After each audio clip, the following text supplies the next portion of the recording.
So I recently was browsing through the internet and I stumbled across this company who makes those super cool looking cozy ethanol burners. It sparked my interest, but I was quickly confronted with a shocking reality.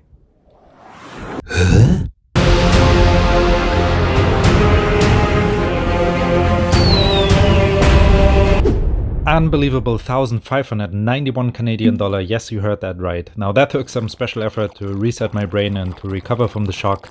But once I was back to normal, I contacted this company and I started off easy by just showing some interest for one of their smallest burners. Yes, the 1,591 Canadian dollar is the special deal price for only the tiny one.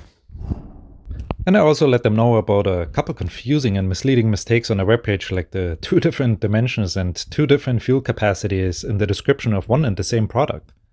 Also, what was completely missing in the description was the burn time per liter of fuel, and the links in the webpage didn't seem to work either.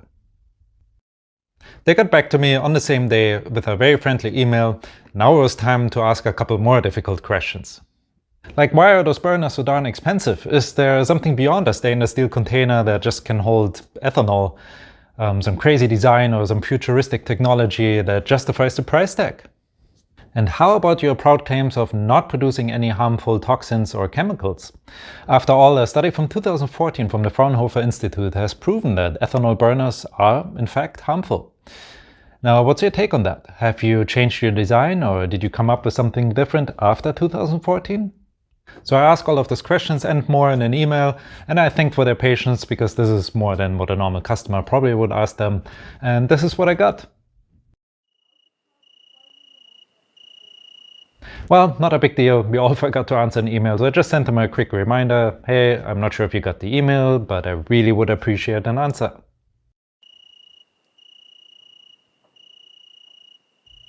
Now that is not cool. I shared my frustration with them in our last email, and I also mentioned that I might share my disappointment on YouTube, and look at that, not even an hour later, I got a pretty lousy apology email. Too little, too late, my friends. If you want me to spend $1,600 for a stainless steel can, you better quit ignoring the more difficult customer emails.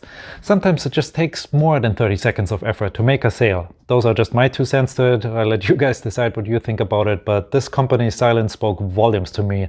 So I'm just gonna move on from this. I still have some brains left after all of this, and I have tools.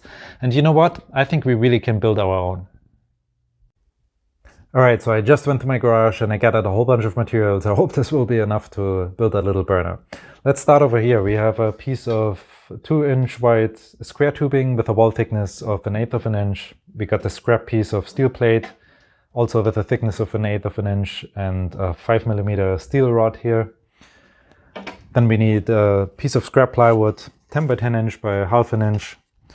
And then I went to my scrap lumber here and found those really nice pieces of birch. They happen to be 4.5 inch wide by 3/4 of an inch thick, so that will work just fine for this.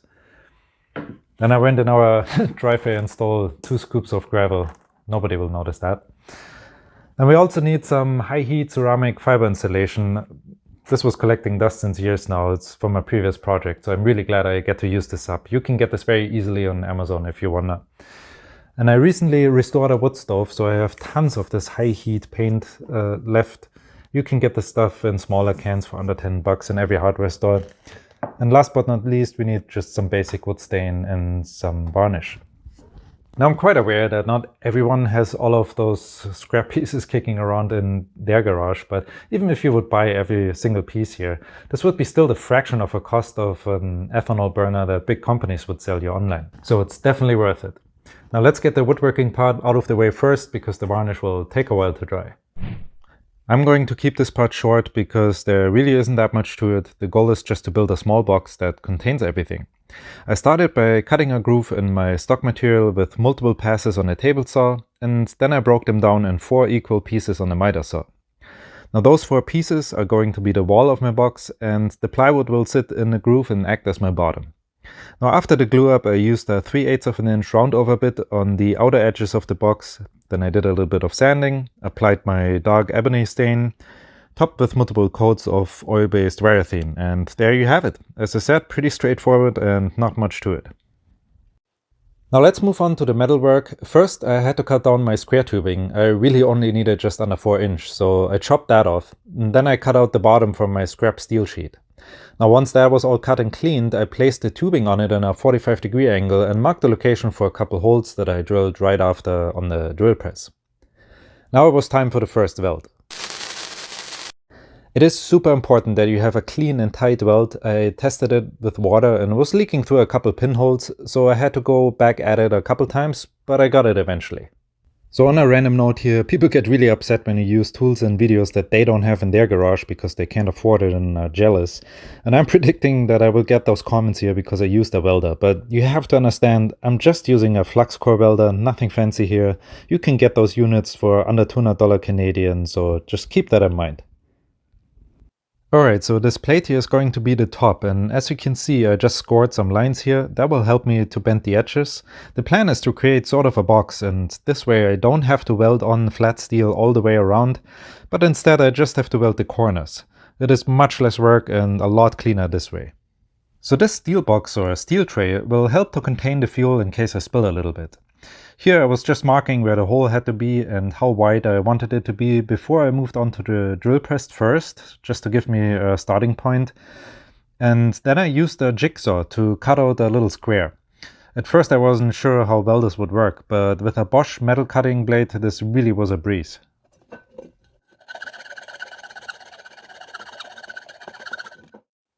Now after welding the two pieces together, I also tack welded a couple short bolts in place to make the installation a lot easier. I wasn't quite done with the metalwork yet, I still needed something to extinguish the flame when I need it later.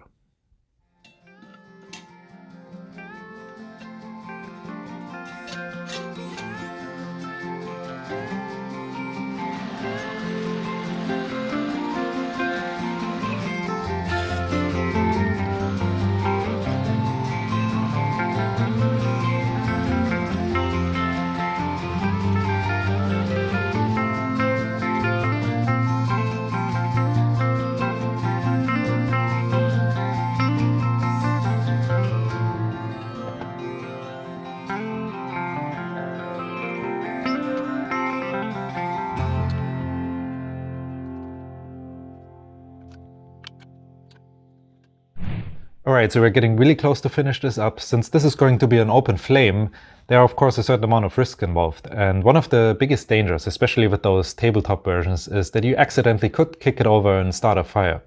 Now that's the reason why I built this super wide base. Once I fill up the cavity here with our rocks, this should create a super heavy, stable box that hopefully sits like an anchor wherever you place it, and that should minimize the risk. Now another thing we can do is use this high heat ceramic fiber insulation in the fuel tank. Now that will serve multiple purposes. For one, it will slow down and create a more even burn, but it also will act as a sponge and just contain the fuel. For example, if you happen to kick this over, the fuel won't just spill out and burn on your house, it will actually stay contained in this area. That's the reason, by the way, why my opening here is a little bit smaller than the square tubing of the fuel tank. That way I created like an overhanging edge that will act as a stopper for the fiber insulation so it doesn't just fall out.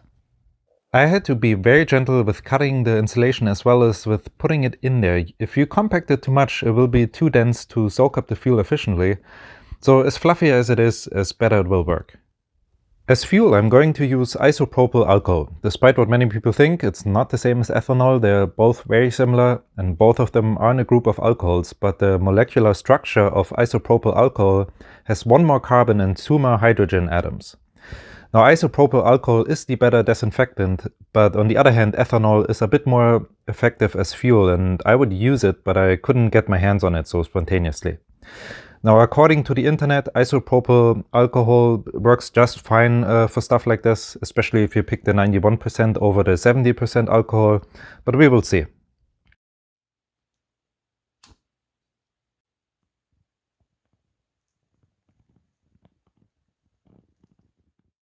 Alright, so it's time to draw some conclusions here. Did I actually build something that is comparable to the burner that inspired me?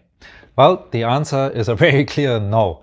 While I still think those burners are heavily overpriced, there's just no arguing over the fact that stainless steel is by far the superior material.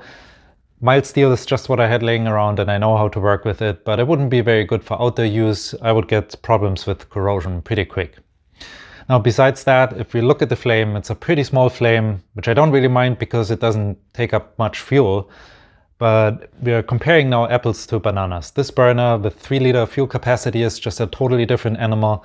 And if I wanted a small ethanol tabletop fire pit, I can get those on Amazon for under 50 bucks. Now you might wonder, why didn't I just scale it up and build a bigger one? Well, I actually did. Let me show you. Now this time I chose a horizontal design, but the basic ideas are all the same. I really want to get an accurate burn time reading on this, so I placed the unit on our kitchen table and just let it burn. After only 1 hour, the smoke alarm went off. Now that tells me that 91% isopropyl alcohol does not burn clean enough to be used inside over a long time period. So of course I just extinguished the flame again, opened the doors, moved the unit outside, where I lit it up again just to finish the burn time reading. But here's what happened. The wind started to push the flames over the metal edge here and burn the wood. I think now it's a really good time to give you guys a warning. Like, messing with ethanol is really no joke. If you don't handle this correctly, it can lead to very dangerous situations very, very quickly. So please be careful out there. Anyways, I will have to scrap the wooden part on this one. I might put on some metal legs and just use it for outdoors. Even though I wasn't as successful as I was hoping to, this was still a super fun project. I learned a lot. It's kind of a quick one too, at least if you don't have to record everything. I love the smaller unit here. I definitely will use it indoors. The flame is small enough to ignore all the byproducts. I probably just would use it on the weekends anyways.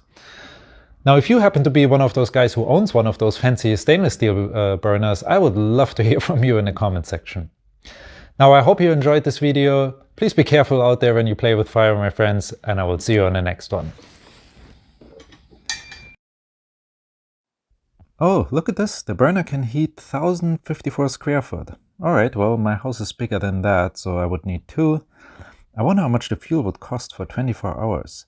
They said 3 liters for every 3 hours, basically a liter an hour, so I would need 24 liters per burner. That times 2 is 48 liters for 24 hours. So heating my house for 24 hours with their fuel would cost me...